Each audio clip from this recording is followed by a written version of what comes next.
आज जो है नया चैप्टर स्टार्ट किया जा रहा है केमिस्ट्री का। इसके पहले क्यों वीडियो नहीं बनाया जा रहा था, उसका रीजन ये था कि बारिश हो रहा है, बारिश के कारण जो है लाइट जो है बराबर नहीं आ रहा है, जिसके कारण कमरे में अंधेरा रहता है। अभी भी लाइट नहीं है, बिना लाइट का ही वीडियो हम रिकॉर्ड कर रहे हैं। तो इसमें थोड़ा सा इसीलिए रिकॉर्ड नहीं कर पा रहे थे, लाइट आ रहा है लाइट जा रहा है, इसलिए थोड़ा सा समस्या हो रहा था। तो आज रसायन विज्ञान का जो है अध्याय 6 स्टार्ट किया जाएगा। ऑफलाइन क्लास में जो है 1 से लेकर के 5 तक खत्म कर दिया गया है, और हो सकता है कि 5वां चैप्टर जो है डी और एफ ब्लॉक, उसमें कुछ पॉइंट रह गए होंगे, उसको खत्म कर दिया जाएगा। अगर कोई अन्य छात्र जो इस चैनल से जुड़े हैं तो उनको ये बता दिया जाता है कि पहले चैप्टर से पूरा रिवीजन किया जाएगा। पहले चैप्टर से, रसायन विज्ञान का पहले चैप्टर से रिवीजन किया जाएगा। थोड़ा समय लगेगा, पेपर में अभी समय है, आप लोग निश्चिंत रहिए। ऑनलाइन क्लास में सिलेबस जल्दी खत्म होता है, बस थोड़ा धैर्य रखने की जरूरत है। अब इसमें 1 से लेकर के 5 तक जो पीछे के हैं उसमें फिर से ये पढ़ाया जाएगा विलयन से पूरा रिकॉर्ड किया जाएगा। उसके लिए रविवार निर्धारित किया गया, रविवार को 2 से 3 घंटा का वीडियो रिकॉर्ड किया जाएगा। 2 से 3 घंटा का वीडियो रिकॉर्ड करके उसको हम शेयर करेंगे। उसके लिए सबसे पहला काम, जो गलती कर रहे हैं छात्र ये गलती कर रहे हैं, ऑनलाइन पढ़ने का तरीका नहीं पता है। जबकि हमने बताया है कि ऑनलाइन अगर क्लास आप ले रहे हैं तो ऑनलाइन क्लास पढ़ने का तरीका केवल यही है कि सबसे पहले आप वीडियो देखिए, वीडियो को आराम से जो है वीडियो देखिए। ये बात को ध्यान दीजिए, चाहे इस चैनल से पढ़िए चाहे कहीं से भी पढ़िए, सबसे पहला काम है वीडियो देखिए अच्छे से। वीडियो देखिए, वीडियो देखने के बाद अगर हाँ ये बता दिया जाता है कि भाई इसका पीडीएफ नहीं मिलेगा तो साथ में स्क्रीनशॉट भी उसका लेते चलिए, जो आपको आवश्यक लगे स्क्रीनशॉट लीजिए। और अगर ये बता दिया जाता है कि इसका पीडीएफ दिया जाएगा तो आप वीडियो देखने के बाद पीडीएफ पढ़िए और खाली समय में पीडीएफ से आप फेयर बनाइए। यही पढ़ने का तरीका है। और लोग गलती क्या करते हैं, वीडियो देखते रहेंगे, उसमें नोटिफिकेशन चालू रहेगा, 10 प्रकार के ऐप है उसका नोटिफिकेशन आता रहेगा, उसमें डिस्टर्ब रहते हैं।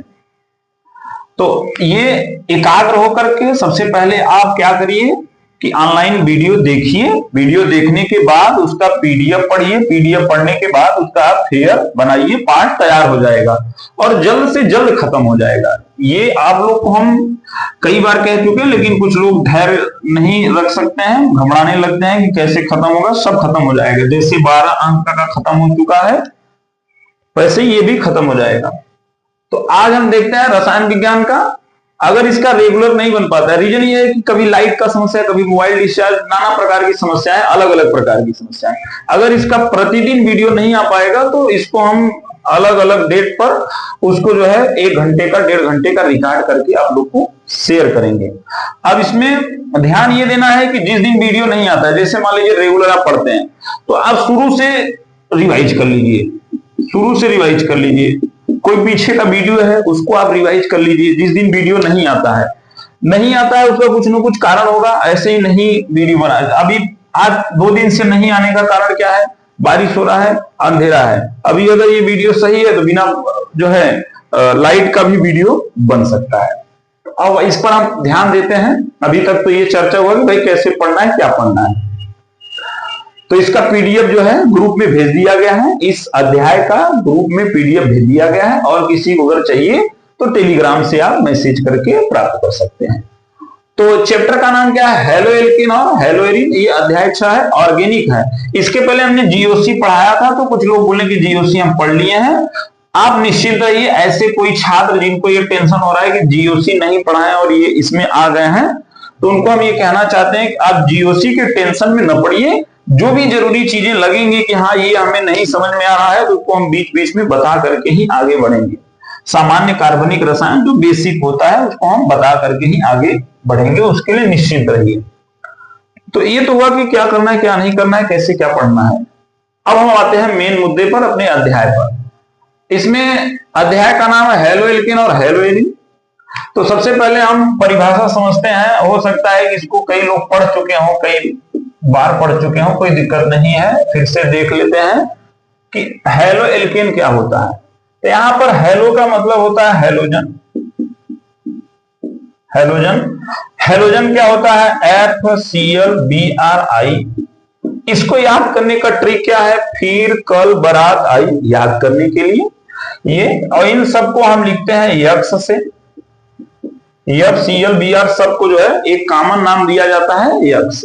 और एल्केन का मतलब सभी को पता है। एल्केन का मतलब एल्केन, एल्कीन, एल्काइन कक्षा 10 में पढ़ाया गया होगा, नहीं पढ़े हैं कोई दिक्कत नहीं।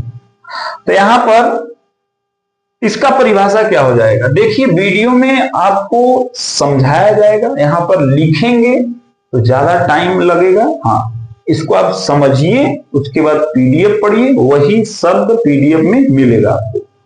तो यहां पर हेलो एल्कीन का मतलब क्या है ये समझ में आ गया। इसका परिभाषा क्या देना है हमें भाई? इसका परिभाषा क्या होगा? तो इसमें इसका परिभाषा यह है कि जब एल्केन से, इसका परिभाषा जो है, जब एल्केन से एक या एक से ज्यादा हाइड्रोजन, एक या एक से अधिक,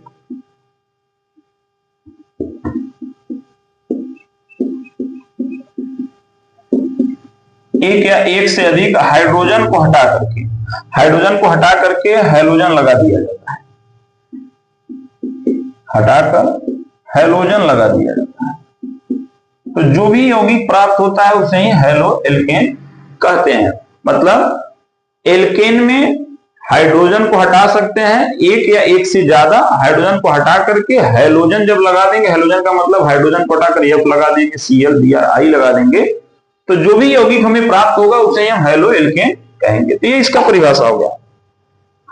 तो यहां पर परिभाषा इसका बहुत ईजी है कि भाई जब एल्केन से एक या एक से अधिक हाइड्रोजन को हटा करके हैलोजन जोड़ दिया जाता है, तो जो यौगिक प्राप्त होता है उसे हम हेलो एल्केन कहते हैं। इसका परिभाषा पेपर में कभी नहीं आएगा। एल्केन क्या होता है? जैसे मेथेन CH4, C2H6, ये सब पढ़े होंगे। ये तो एल्केन है, ये हेलो एल्केन नहीं है। इसमें बदलाव क्या करेंगे? जैसे यहाँ 4 हाइड्रोजन है, हाइड्रोजन को हटा करके ये एल्केन है।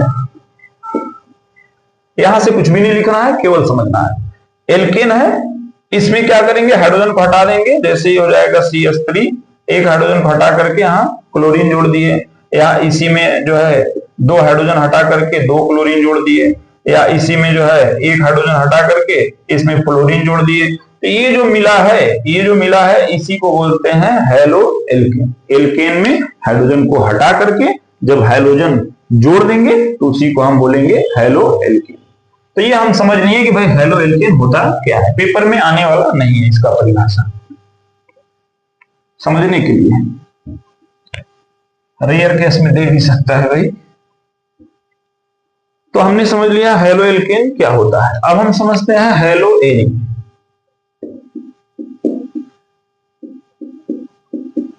तो हेलो एरिन का मतलब इसमें यह है कि जब बेंजीन से जुड़े हाइड्रोजन को हटा करके, बेंजीन रिंग से, क्योंकि बेंजीन रिंग अभी क्या होता है अगर कुछ लोग जानते हैं, ठीक है। बेंजीन रिंग से जुड़े हाइड्रोजन को हटाकर जब हाइड्रोजन जोड़ दिया जाता है, मतलब FClBrI जोड़ दिया जाता है, तो जो भी यौगिक प्राप्त होता है उसे ही हम इनको यक्स लिखते हैं। हटा करके जो भी यौगिक प्राप्त होगा उसे ही हम हेलो एरिन कहते हैं। जैसे बेंजीन क्या होता है? बेंजीन ऐसे बना देते हैं, एकांतर क्रम में जो है एकल बंध और द्विबंध होता है। इसमें हर जगह हाइड्रोजन होता है, हर कॉर्नर पर हाइड्रोजन होता है।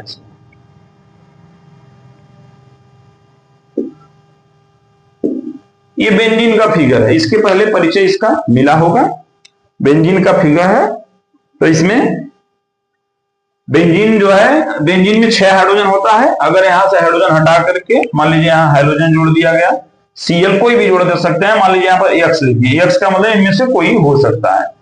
तो ज्यादातर क्या करते हैं कि बेंजीन रिंग से जो हाइड्रोजन होता है उसको नहीं दिखाते हैं, रेखीय संरचना में नहीं दिखाते, केवल ये जानते हैं कि यहाँ हाइड्रोजन होता है, जो यहाँ कॉर्नर है यहाँ पर हाइड्रोजन होता है, ये याद रखते हैं और दिखाते नहीं है। तो यहां पर जो है हाइड्रोजन को नहीं दिखाएंगे तो ये ऐसा फिगर मिलेगा। हाँ, कभी कभी क्या करते हैं कि ये जो है इसका फिगर ऐसे भी बना सकते हैं,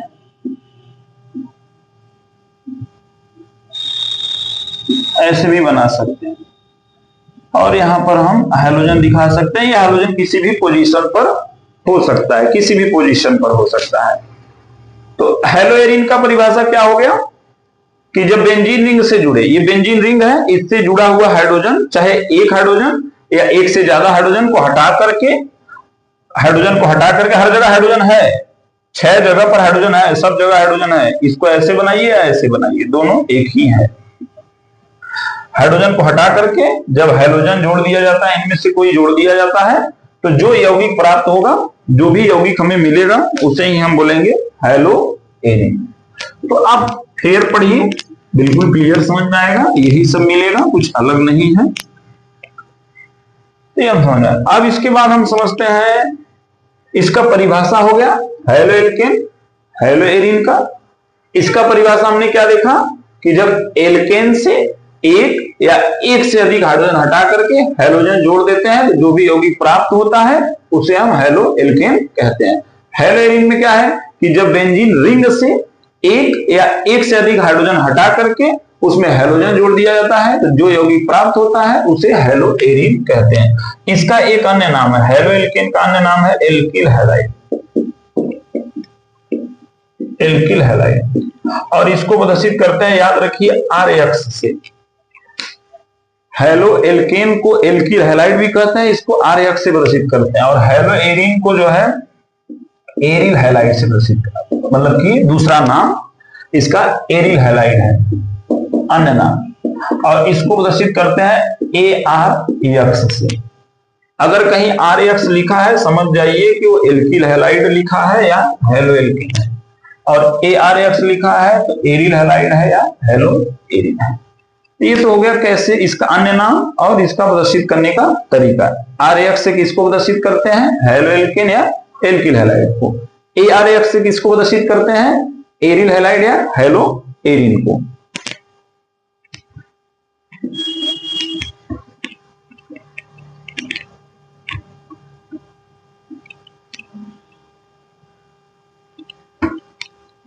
अब हम समझते हैं इसका वर्गीकरण। वर्गीकरण से जो है प्रश्न आ सकता है, उसको छांटने के लिए परिभाषा भी एक आध दो दे सकता है, यहां से प्रश्न बन सकता है, छोटा प्रश्न बना सकता है। जैसे पेपर में वाइनिलिक और एलिलिक का पूछा एक आध दो बार कि भाई ये क्या होते हैं, परिभाषा पूछा है, तो यहाँ सब का परिभाषा हम देखेंगे, उदाहरण से समझेंगे इसको। तो सबसे पहले हम ये देखते हैं कि भाई हैलोएल्केन और हैलोएरिन दोनों का वर्गीकरण यहाँ पर किया गया है। तो हैलोएल्केन और हैलोएरिन का जो वर्गीकरण किया जाता है वो हैलोजन की संख्या के आधार पर, हैलोजन का मतलब हम X लिख देंगे तो समझ जाइएगा कि भाई हैलोजन है। तो हैलोजन की संख्या के आधार पर कि कितना हैलोजन है, कितना हैलोजन है, मतलब हैलोएल्केन में एक हैलोजन है, दो हैलोजन है, तीन है, ऐसे इसमें हैलोएरिन में एक है, दो है, तीन है, चार है, 10 है, कितना है उसके आधार पर, मतलब हैलोजन के संख्या के आधार पर इसको 3 भागों में बांटा गया। ध्यान दीजिएगा, कहीं भी वर्गीकरण होता है, बंटवारा होता है, उसका एक आधार होता है। यहां जो बांटने का आधार है वो हैलोजन का संख्या है, हैलोजन का संख्या है, मतलब कि हैलोएल्केन और हैलोएरिन का वर्गीकरण हैलोजन की संख्या के आधार पर 3 भागों में किया गया है, या 3 वर्गों में किया गया है, या 3 भागों में किया गया है। तो आपसे ये जो वर्गीकरण पूछा जाएगा कि भाई ये बंटवारा किसके आधार पर किया गया, तो आप बताएंगे कि हैलोजन के संख्या के आधार पर। तो पहला इसमें है वर्गीकरण में, पहला है मोनो, और दूसरा है डाई, और तीसरा है पाली। मोनो का मतलब एक होता है, डाई का मतलब 2 होता है, और पाली का मतलब यहां पर जो है 2 से अधिक होगा। 2 से अधिक का मतलब अगर 3 होगा कोई तो ट्राई, 4 होगा तो टेट्रा, 5 होगा तो पेंटा, ऐसे इत्यादि हो सकता है। तो इसमें हैलोएल्केन और हैलोएरिन का वर्गीकरण ये हो गया, मोनो लिखा गया है, mono haloalkane, mono haloarene, di haloalkane, di halo मतलब यहां पर शॉर्ट में नाम लिखा गया है, पूरा नाम इसका क्या होगा, mono haloalkane, mono haloarene, di haloalkane, di haloarene, और पाली हैलोएल्केन, पाली हैलोएरिन। उसमें कंफ्यूज नहीं होना है, आपको ऐसे ही पढ़ना है। कोई पूछेगा कितने भागों में, 3 भागों में, मोनो, डाई, पाली। अब उसके बाद यहां हमें डाई और पाली का नहीं पढ़ना है, डाई का भी पढ़ना है लेकिन पाली का वर्गीकरण नहीं है।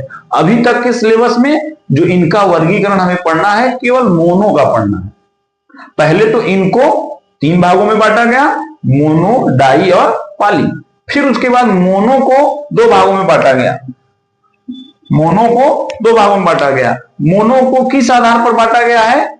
संकरण के आधार पर। ये संकरण पढ़ाया गया होगा, sp संकरण, sp2 संकरण, sp3 संकरण, इतना ही मिलेगा।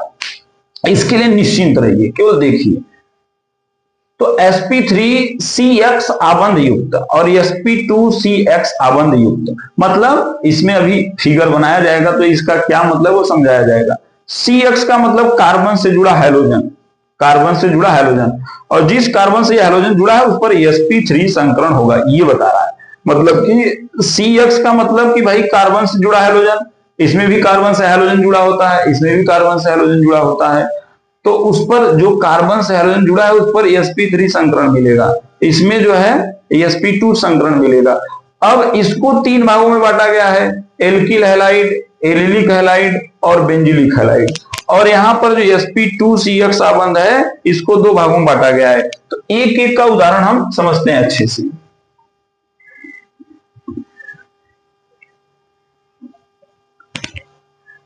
तो यहां पर सबसे पहले अगर हम इसमें मोनो का परिभाषा अगर लिखेंगे तो यही लिखेंगे कि भाई ऐसा हेलो एल्केन या ऐसा हेलो एरिन जिसमें केवल एक हैलोजन होगा उसे हम मोनो यौगिक कहेंगे, या मोनो हेलो एल्केन या मोनो हेलो एरिन कहेंगे। इसमें केवल ऐसे डायरेक्ट भी बोल सकते हैं, इसमें केवल एक हैलोजन होता है। डाई में बोलेंगे इसमें केवल 2 हैलोजन होता है, इसमें 2 से अधिक हैलोजन होता है। डायरेक्ट परिभाषा कंप्लीट हो जाएगा।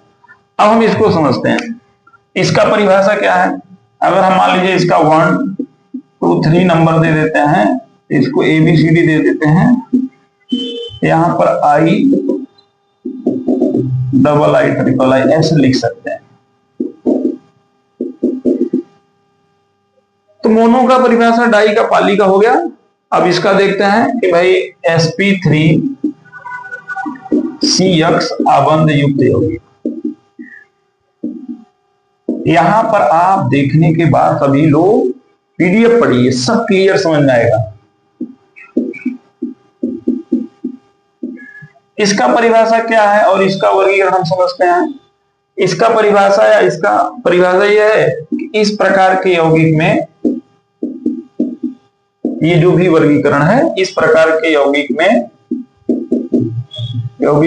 जो हैलोजन होता है, क्योंकि हैलोजन ही जुड़ा होता है, हैलोजन sp3 संकरित या sp3 संकरण वाले कार्बन से जुड़ा होता है, संकरण वाले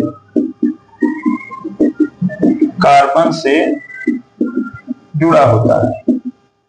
ये इसका परिभाषा हो गया। मतलब sp3cx आबंध युक्त यौगिक का मतलब क्या हो जाएगा कि ये जो भी यौगिक है जिसमें कार्बन हैलोजन से जुड़ा है, तो ये हैलोजन जिस कार्बन से जुड़ा होगा उसके पास sp3 संकरण होगा। तो यही परिभाषा बताया गया है कि इस प्रकार के यौगिक में, मतलब ये जो हेडिंग है, इस प्रकार के यौगिक में हैलोजन sp3 संकरण वाले कार्बन से जुड़ा होगा। ये तो क्लियर हो गया। अब हम समझते हैं इसमें ये 3 टाइप में पढ़ा जाएगा, ये 3 टाइप में पढ़ा जाएगा। मतलब ये जो sp3 वाला है, तो इसमें हम समझते हैं एल्किल हैलाइड, और एल्किल हैलाइड इसमें जो है 1 डिग्री 2 डिग्री और 3 डिग्री एल्किल हैलाइड पढ़ना है। ऐसे ही है एलिलिक,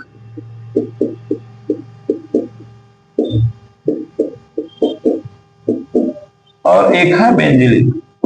इन सब में भी होता है 1 डिग्री 2 डिग्री 3 डिग्री। इसका क्या मतलब है ये समझ में आएगा अभी धीरे धीरे। तो इसमें हम समझते हैं इसका एल्किल हैलाइड। तो एल्किल हैलाइड में क्या है कि इसका कोई स्पेशल परिभाषा नहीं है। हाँ, इसमें जो टाइप है जैसे 1 degree alkyl halide, 2 degree 3 degree, उसका लिखना है।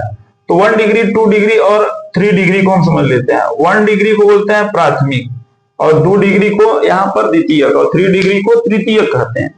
तो प्राथमिक और द्वितीयक और तृतीयक को कैसे समझेंगे इसको समझते हैं। बारी बारी से, अभी जगह नहीं है तो इसको हम हटा देते हैं।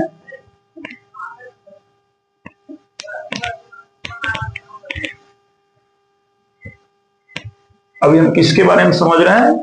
इसके बारे में समझ रहे हैं, एल्किल हैलाइड के बारे में।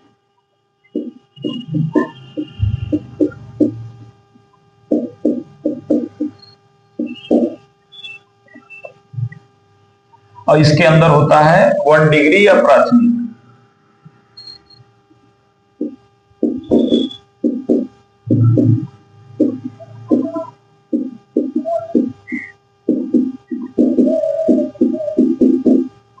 तो इसका क्या मामला है समझते हैं। इसमें कार्बन बना लिए, इससे हम हाइड्रोजन जोड़ दिए, और इसके बगल में 1 डिग्री बनाना है तो एक कार्बन हम लगा देंगे। एक कार्बन, अगर यहाँ पर R भी लिख दिया जाता है तो एल्किल समूह उसमें भी कार्बन होता है, ये आप समझिए। अगर यहाँ R भी लिख दिया जाता है तो वो भी कार्बन ही है, ऐसे समझिए। बाकी हाइड्रोजन हम जोड़ देंगे। तो यहाँ पर क्या हुआ कि ये जो है ये 1 डिग्री एल्किल हैलाइड है। कैसे? हैलोजन जिस कार्बन से जुड़ा है उसके बगल में केवल एक कार्बन है। देखिए R अगर लिखा होगा तो R का मतलब होगा dash CH3, dash C2H5, dash C3H7, ऐसे होगा। तो इस R में कार्बन अवश्य होगा, इसको एल्किल समूह बोलते हैं।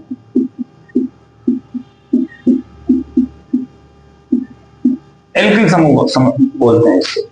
तो इसमें कंफ्यूज नहीं होना है, परिभाषा इसका ढंग से समझना है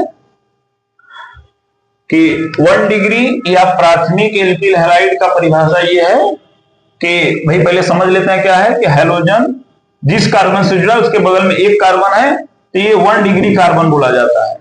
1 डिग्री कार्बन, 2 डिग्री, 3 डिग्री ऐसे भी पढ़ाया गया होगा। तो इसका परिभाषा ये होता है कि इस प्रकार के यौगिक में हैलोजन 1 डिग्री कार्बन से जुड़ा होता है, यही इसका परिभाषा हो जाएगा। मतलब इस प्रकार के यौगिक में जो प्राथमिक एल्किल हैलाइड है इसमें ये बताएंगे कि हैलोजन, इस प्रकार के यौगिक में हैलोजन उस कार्बन 1 डिग्री कार्बन से जुड़ा होता है, 1 डिग्री कार्बन से जुड़ा होता है। और अगर 2 डिग्री वाले का परिभाषा लिखना है जिसको द्वितीयक एल्किल हैलाइड कहते हैं तो उसका परिभाषा ये हो जाएगा कि हैलोजन जोड़ दिए और इसमें 2 कार्बन हमें जोड़ना है, 2 कार्बन जोड़ दीजिए, या तो जो है 2 R जोड़ दीजिए। देखिए यहां पर क्या क्या हो सकता है, CH3, C2H5, C3H7 ये हो सकता है। तो हम लिख सकते हैं यहाँ CH3 भी PDF में हो सकता है, यहाँ पर CH3 लिखा गया हो, CH3, उससे घबराना नहीं है, यहाँ CH3 भी हम लिख सकते हैं। तो ये हैलोजन जिस कार्बन से जुड़ा है इसके बगल में ये 2 कार्बन है, R का मतलब कार्बन ही होगा, तो यहाँ पर ये 2 डिग्री हो जाएगा। तो इसका परिभाषा क्या हो जाएगा, इसका परिभाषा ये हो जाएगा इस प्रकार के यौगिक में, मतलब 2 डिग्री वाले में, 2 डिग्री एल्किल हैलाइड में, इस प्रकार के यौगिक में हैलोजन 2 डिग्री कार्बन से जुड़ा होता है, हैलोजन 2 डिग्री कार्बन से जुड़ा होता है।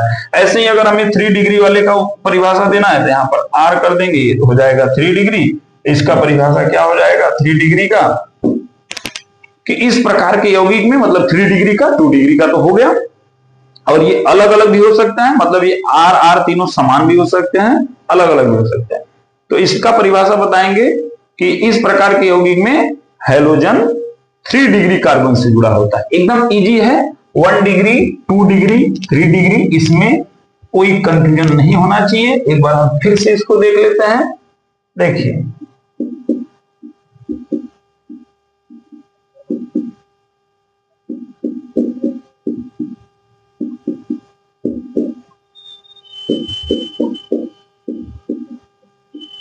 अब थोड़ा सा कंफ्यूजन इसमें ये हो सकता है कि किसी को 1 डिग्री, 2 डिग्री और 3 डिग्री नहीं पता होगा।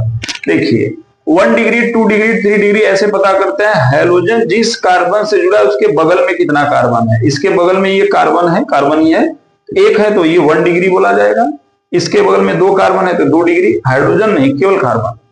इसके बगल में 3 लोग हैं तो ये 3 डिग्री बोला जाएगा। तो इसका परिभाषा क्या हो जाएगा, ये पेपर में आया है, 1 डिग्री प्राथमिक, द्वितीय, तृतीयक एल्किल हैलाइड को परिभाषित कीजिए। पेपर में आया हुआ प्रश्न है, प्राथमिक, द्वितीयक, तृतीयक को एल्किल हैलाइड को परिभाषित कीजिए। इसका परिभाषा हमने क्या देखा कि भाई इस प्रकार के यौगिक में, मतलब हेडिंग इसका ये लिखेंगे 1 डिग्री या प्राथमिक एल्किल हैलाइड, इसको लिखेंगे 2 डिग्री और इसको लिखेंगे 3 डिग्री। इस प्रकार के यौगिक में हैलोजन 1 डिग्री कार्बन से जुड़ा होता है, इस प्रकार के यौगिक में हैलोजन 2 डिग्री कार्बन से जुड़ा होता है।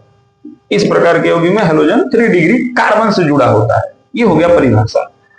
अब ये समझ लेते हैं कि क्या इस पर ये फिट बैठ रहा है sp3 संकरण वाला।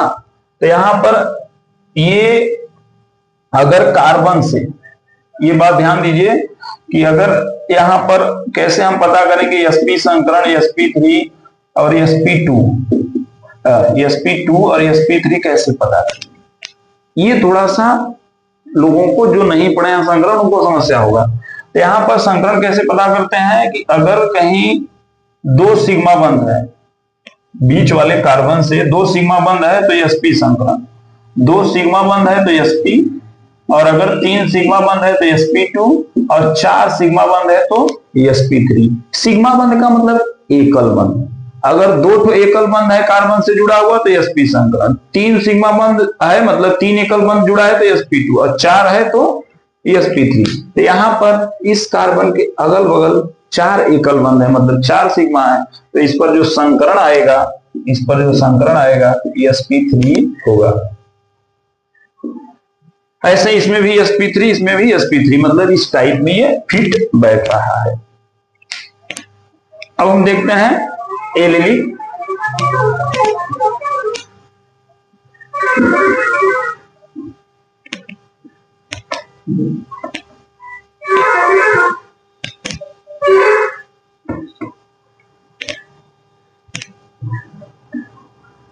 परिभाषा इसका तैयार करना बहुत जरूरी है, इसीलिए हम इसको बार बार समझा रहे हैं। कुछ लोग को अजीब लगता होगा बार बार क्यों बता रहे हैं, इसलिए कंफर्म हो जाए, अच्छे से आ जाए, इसलिए बता रहे हैं।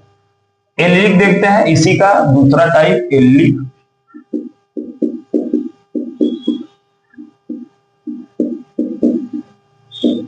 तो एलिलिक हैलाइड, इसका क्या परिभाषा हो सकता है। इसमें क्या होता है, कार्बन कार्बन 2 बंध, उसके बगल में कार्बन और इसमें हाइड्रोजन जुड़ा होता है।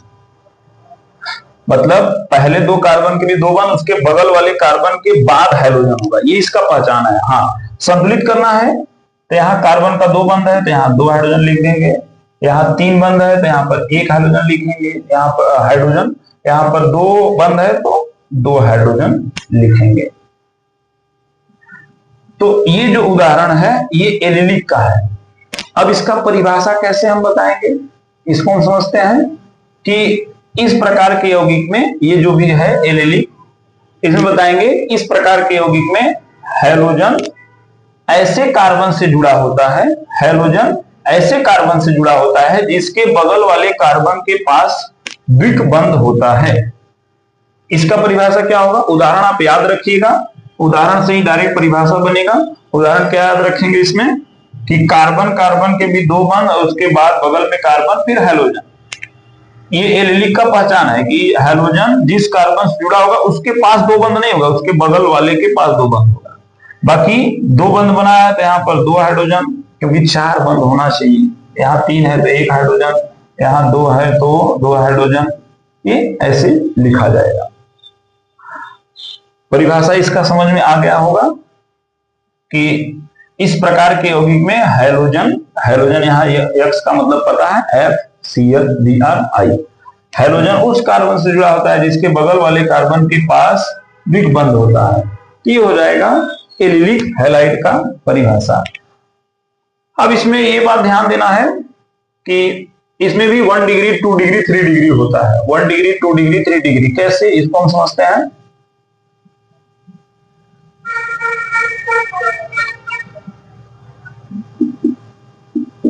जैसे अभी यहां पर जो है,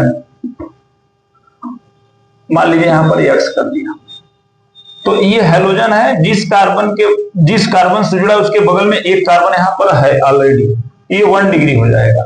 अगर मान लीजिए यहां पर भी कोई CH3 लिख दिया जाए तो ये 2 डिग्री हो जाएगा, और अगर यहां पर भी CH3 लिख दिया जाए तो ये 3 डिग्री हो जाएगा। मतलब जैसे हमने एल्किल हैलाइड में पढ़ा 1 डिग्री 2 डिग्री 3 डिग्री हैलोजन से जुड़े कार्बन का, ऐसे इसमें भी 1 डिग्री 2 डिग्री 3 डिग्री होता है, पहचान में आएगा भी।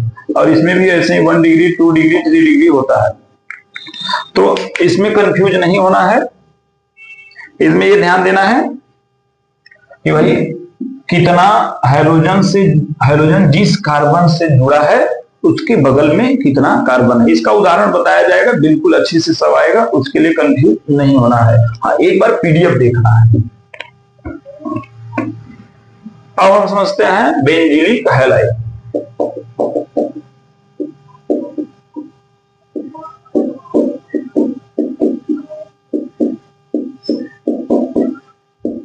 तो बेंजीलिक हैलाइड का परिभाषा क्या है? बेंजीलिक जैसा कि नाम से ही पता है कि इसमें बेंजीन होगा।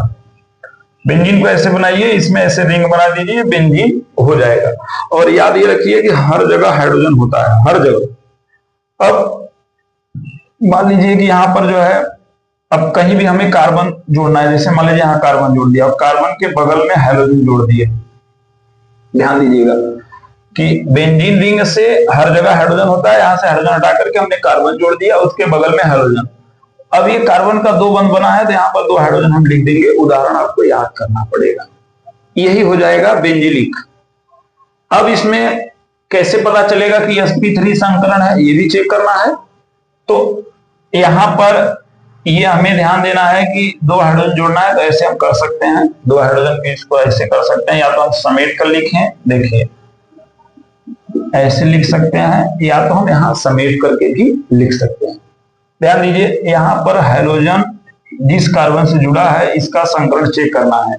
हाइड्रोजन जिस कार्बन से जुड़ा है उसका संकरण हमें चेक करना है। तो यहाँ पर इसके अगल बगल 4 बंध हैं, तो 4 सिग्मा, 2 सिग्मा होंगे मतलब 2 एकल बंध होंगे तो sp संकरण, 3 सिग्मा होंगे मतलब 3 एकल बंध होंगे तो sp2, और 4 सिग्मा होंगे तो sp3 संकरण होगा। तो यहाँ पर 4 है, ये हो जाएगा sp3 संकरण, मतलब ये सही बैठ रहा है, sp2 वाला भी नहीं आया है। इसका परिभाषा क्या होगा? इस प्रकार के यौगिक में हाइड्रोजन ऐसे कार्बन से जुड़ा होता है, हाइड्रोजन ऐसे कार्बन से जुड़ा होता है जो सीधे बेंजीन रिंग से जुड़ा होता है। मतलब हाइड्रोजन डायरेक्ट बेंजीन रिंग के साथ नहीं जुड़ा होगा, हाइड्रोजन ऐसे कार्बन से जुड़ा होगा जो बेंजीन रिंग से जुड़ा होगा, यही इसका परिभाषा है। अब इसमें 1 डिग्री, 2 डिग्री, 3 डिग्री कैसे डिसाइड होगा? हाइड्रोजन जिस कार्बन से जुड़ा है, जो ये कार्बन है, इसके बगल में इधर हाइड्रोजन इधर हाइड्रोजन, लेकिन यहां पर कार्बन है, यहां पर कार्बन होता है, तो एक कार्बन है तो हो जाएगा 1 डिग्री। और मान लीजिए यहां पर कोई एल्किल समूह लिख दिया जाए CH3, तो हाइड्रोजन के बगल में एक, ये जो हाइड्रोजन जिस कार्बन से जुड़ा है इसके बगल में एक कार्बन, ये कार्बन हो जाएगा 2, तो ये 2 डिग्री हो जाएगा। और अगर मान लीजिए यहां भी हो जाए CH3, तो ये हो जाएगा 3 डिग्री। इसमें घबराना नहीं है। इसका फिगर कैसे याद रखना है बेंजीलिक का? इसमें याद रखना है कि सबसे पहले हम बेंजीन रिंग बनाएंगे ऐसे, और बेंजीलिक में डायरेक्ट हाइड्रोजन नहीं जोड़ना है। हाँ, अगर डायरेक्ट जोड़ देंगे तो ये एरिल हैलाइड हो जाएगा, ये ध्यान में रखिए। यहां पर एक कार्बन हमें रखना है और कार्बन से हाइड्रोजन जोड़ना है।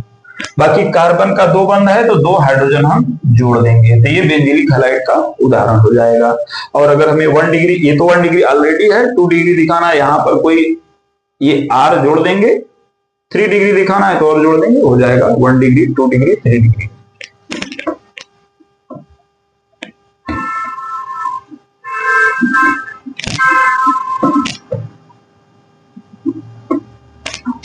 अब हम समझते हैं कि sp2CH7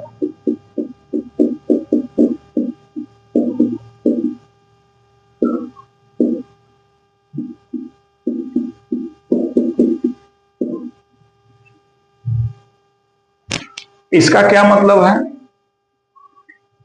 इसका यही मतलब है कि भाई इस प्रकार के यौगिक में जो हाइड्रोजन है, हाइड्रोजन जिस कार्बन से जुड़ा है उसके पास sp2 संकरण होगा। बस यही परिभाषा है, हेडिंग में ही परिभाषा है। परिभाषा इसका क्या देना है? sp2CH7 युक्त, इसको ये बताना है कि इस प्रकार के यौगिक में, मतलब ये वाले में बताएंगे कि इस प्रकार के यौगिक में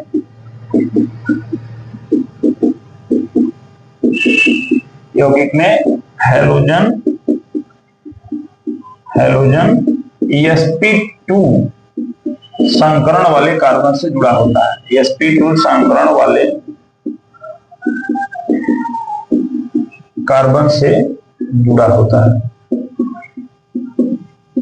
इसके पहले हमने क्या देखा? इसमें सब में sp3 ही था, क्योंकि कार्बन हाइड्रोजन जिस कार्बन से जुड़ा था उसके बगल में जो है जो भी जुड़ा था, लेकिन 4 बंध वहां पर उपस्थित था पहले से, लेकिन यहाँ 4 एकल बंध था, तो sp3 आना ही आना है। अगर 4 एकल बंध है तो sp3 आएगा। तो ये इसका परिभाषा हो जाएगा कि भाई इस प्रकार के यौगिक में हाइड्रोजन sp2 संकरण वाले कार्बन से जुड़ा होता है। इसका परिभाषा कंप्लीट हुआ ये।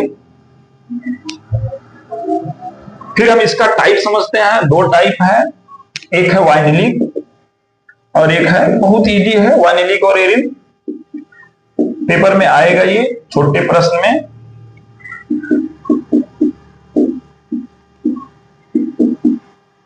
वाइनिलिक हैलाइड और एरिन हैलाइड।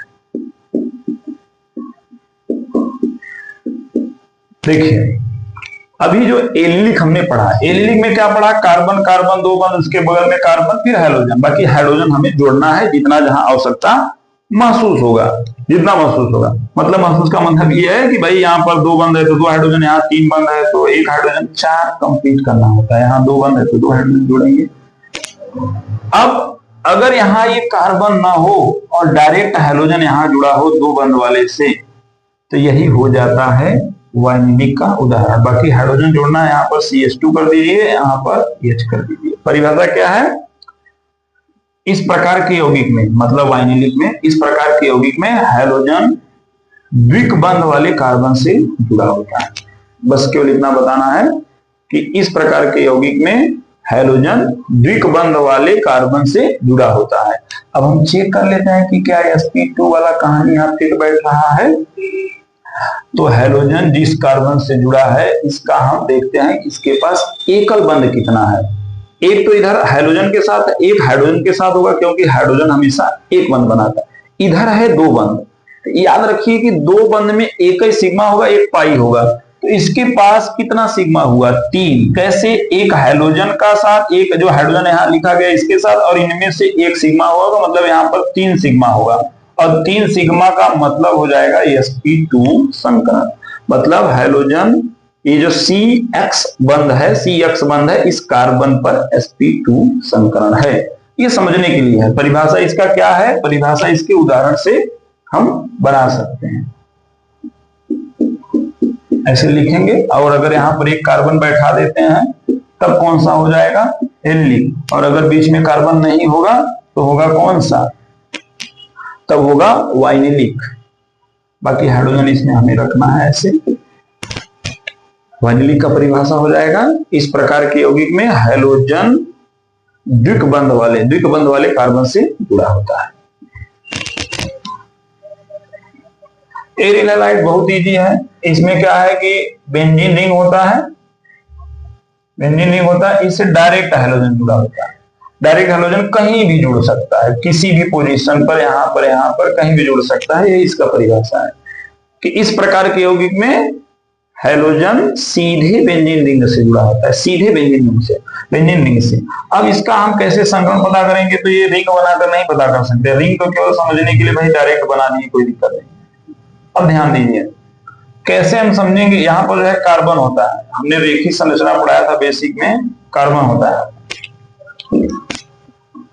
तो यहाँ पर ध्यान दीजिए कि हाइड्रोजन जिस कार्बन से जुड़ा है, ये अब सबसे पहली बात यह है कि यहाँ पर इस कार्बन के पास कौन सा संकरण है। तो ये यहाँ पर कार्बन है, यहाँ पर कार्बन है, और ये जो हाइड्रोजन जिस कार्बन से यहाँ जुड़ा है, ध्यान दीजिएगा, इसके पास कौन सा संकरण होगा, एक बंध इधर हुआ और 2 बंध में से यहाँ पर ये सिग्मा होगा और ये सिग्मा होगा, इन दोनों में से एक ही सिग्मा होगा। मतलब इस कार्बन के पास 3 सिग्मा बंध है, तो 3 सिग्मा बंध का मतलब sp2 संकरण होगा। तो परिभाषा समाप्त हो गया। आज हमने अच्छे से समझ लिया हैलो एल्केन क्या होता है, हैलो एरिन क्या होता है, इसका वर्गीकरण, उसके बाद अलग अलग पॉइंट का अच्छे से परिभाषा दिया गया है। हाँ, इसमें मेन काम क्या है आप लोग का कि इसमें उदाहरण से ही परिभाषा बनाया गया है। अब इसको पढ़ने के बाद PDF पढ़ेंगे तभी समझ में आएगा। ऐसे केवल पढ़ने से सब उड़ जाएगा, सब गायब हो जाएगा। जो अभी बताया जाता है वो दिमाग में फिट होता है, उसको जब आप PDF पढ़ेंगे और अच्छे से वो क्लियर हो जाएगा।